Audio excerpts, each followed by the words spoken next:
Hey everybody, so for week 1, module 1, our discussion board, the question is, what do generalist social workers do? And briefly explain the generalist intervention model, the GIM, what it is, and list each step. So in the empowerment series, Understanding Generalist Practice, social workers are generalists.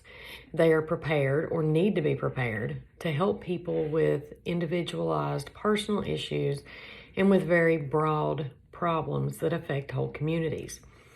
The GIM Generalist Intervention Model is a process model used by social workers in the assessment through follow-up phase of a problem. The model contains 7 steps. 1, engagement. That is where the client is engaged, the client system is engaged. Establish communication and relationship with the client and others, also addressing the problem. Assessment, assess the client and situation, finding out what the problem is, what may be causing it, what client is needing, identify client barriers and strengths. The barriers are very important to identify because it doesn't matter what we do. If they have a barrier there that is in place that, is going to inhibit them from being able to do something, then, that's ultimately going to run throughout the course of the intervention, and it's going to affect the end outcome. So we need to be sure to check for those barriers as well as the strengths. Pulling those personal strengths and allowing them to use those personal strengths is empowerment, and it gives them the ability to have a better outcome at the end of the intervention. Then we move on to planning, where you formulate a plan for intervention process. You work with the client, prioritize problems, translate problems into needs, evaluate levels of intervention for each need, establish goals, specify action steps, formalize contract. And that is on page 49 of our empowerment series text that we have for class. Step 4 would be the implementation. Put the plan into action, the actual doing of the plan. The process during implementation must be continually monitored and assessed.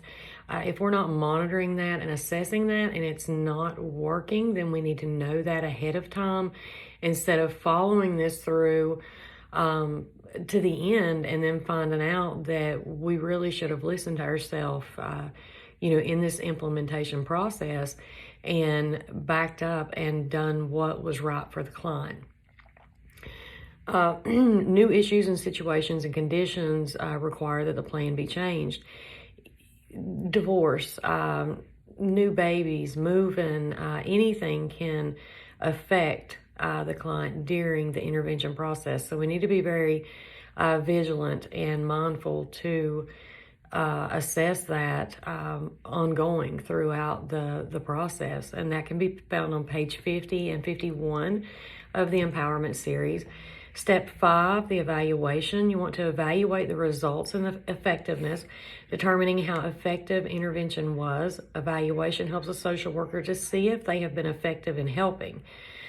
Through evaluation, it is possible to see whether services need to be continued or if services can be terminated.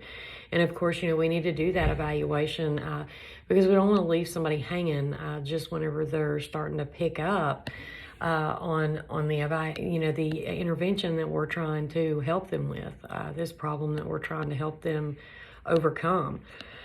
And that can be found also on page 50 to 51. And step 6, which is found on page 52 of our empowerment series, is termination. Conclude the plan change intervention process. The ending of the professional relationship between client and social worker. The terminations can occur for a number of reasons. Planned, clients drop services, families move, social worker leaves the company.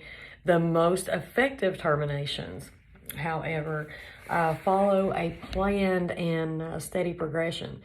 So the social work needs to acknowledge the fact, the endings are near before they occur. You certainly don't want a client to come in and, at the last minute, you're like, oh, I'm leaving. So we need to make sure that we do that. Allow client to share their feelings about upcoming termination, and the practitioner identify the progress made. And step 7, the follow-up, you want to re-examine the situation and progress made. The final step in the GIM, the re-examination of the client's problems at some point when intervention is completed. This is to monitor ongoing effects of treatment. This is the most difficult step because, you've got increased caseloads, you've got crisis situations, and so the follow-up may be hard to get information on. And this can be found on page 52 of our Empowerment series. Thank you.